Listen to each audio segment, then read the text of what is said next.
పల్లెటూరు వాతావరణం క్రియేట్ చేశారు. ఇక్కడ ఆవులు, గడ్డి ఇవన్నీ చాలా బాగా పెట్టారు. చాలా ఆర్టిఫిషియల్ గా కూడా చాలా రియల్ గా ఉంది చూడడానికి. నాకైతే సిటీ నుంచి విలేజ్ కి అంత దూరం కదా, సో ఇక్కడికి వచ్చాక అయితే యాక్చువల్ గా విలేజ్ ని చూసినట్టు ఉంది. విలేజ్ లో ఎలా సెలబ్రేట్ చేస్తే అలాగే నాకు అనిపించింది.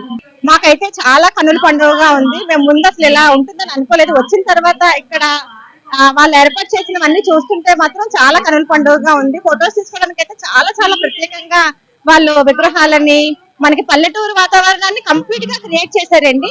అసలు ఎక్కడ కూడా సిటీలో ఉన్నట్టు అనిపించట్లేదు. నిజంగానే ఒక పల్లెటూరులోనే ఉన్నట్టుగా అనిపిస్తుంది. ఎవరైనా అమ్మమ్మ వాళ్ళ ఇంటికి, నాన్నమ్మ వాళ్ళ ఇంటికి వెళ్ళలేకపోయినట్టయితే కనుక ఖచ్చితంగా ఇక్కడికి వస్తే మాత్రం తప్పకుండా ఫీల్ కలుగుతుందని నేను ఖచ్చితంగా చెప్పగలనండి. అంతేకాదు ఇక్కడ చాలా చాలా పెద్ద స్టేజ్ వేశారండి. కళాకారులకైతే చాలా చక్కని అవకాశాన్ని కలిగించారు. 4 రోజులు కూడా పొద్దుటి నుంచి సాయంత్రం వరకు నిర్విరామంగా కార్యక్రమాలు జరుగుతూ ఉన్నాయి. అందులో మా పాప ఈ రోజు పర్ఫార్మ్ చేసిందండి.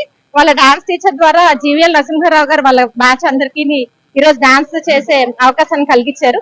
చాలా చాలా థ్యాంక్స్ అండి. ఇలాంటి కార్యక్రమాలు ముందు ముందు ఇంకా ఎన్నో చేపట్టాలని మనస్ఫూర్తిగా కోరుకుంటున్నానండి. కానీ ఈ సంవత్సరం మాత్రం మా వైజాగ్ ప్రజలందరికీ ఇంకెక్కడి నుంచో వచ్చిన వాళ్ళందరికీ కూడా కన్నుల పండుగ అయిన వాతావరణాన్ని ఏర్పాటు చేసేందుకు కృతజ్ఞతలు తెలుపుకుంటున్నాను. వాళ్ళు ఇది చూసాకైనా సరే మన ఆధునిక పద్ధతులు ఎంతగా డెవలప్ అయ్యాయో కానీ మన పల్లెటూరు కూడా మనకు అంత ఉపయోగం ఉంటుంది, ముఖ్యం అనేసి మనకి ఈ వాతావరణాన్ని చూస్తే తెలుస్తుందండి.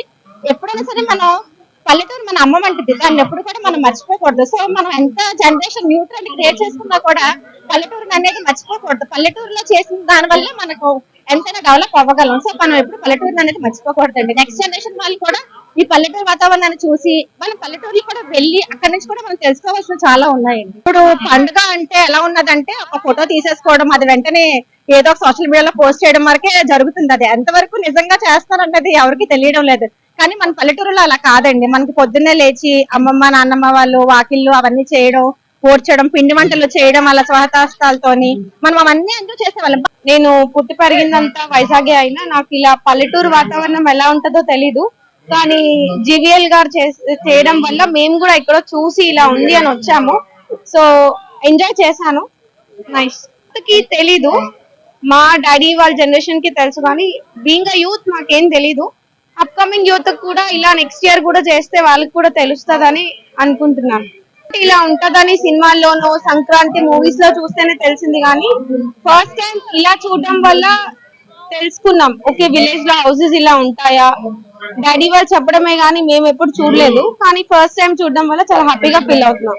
పెరిగిందంతా వైజాగ్. సో నాకు అసలు పల్లెటూరు వాతావరణం ఎప్పుడు వెళ్ళలేదు, ఇదే first time. So feeling so happy.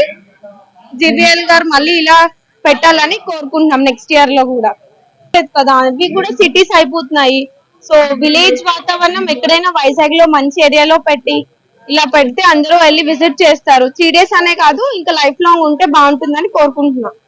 కొట్టేయకుండా ఉన్న చోటే ప్లాంట్స్ ని బిల్డప్ చేసి అక్కడే ఒక గ్రీనరీ తయారు చేసుకుని అక్కడే మనం చిన్న భోగిమంటో సంక్రాంతియో మనం చేసుకుంటే ఎక్కడెక్కడికో వెళ్ళిపోవడం లేదు. మన వైజాగ్ లో కూడా ఒక పల్లెటూరు వాతావరణం తీసుకురావచ్చు. సో మనమే ఒక అగ్రికల్చర్ ల్యాండ్ అడాప్ట్ తీసుకుని మనమే ధాన్యం అవి పండించుకుంటే మిల్క్ వెళ్ళి అవసరం లేకుండా ఒరిజినల్ ధాన్యం మనమే తినొచ్చు కదా, మన చేతితో పండించుకున్నాను.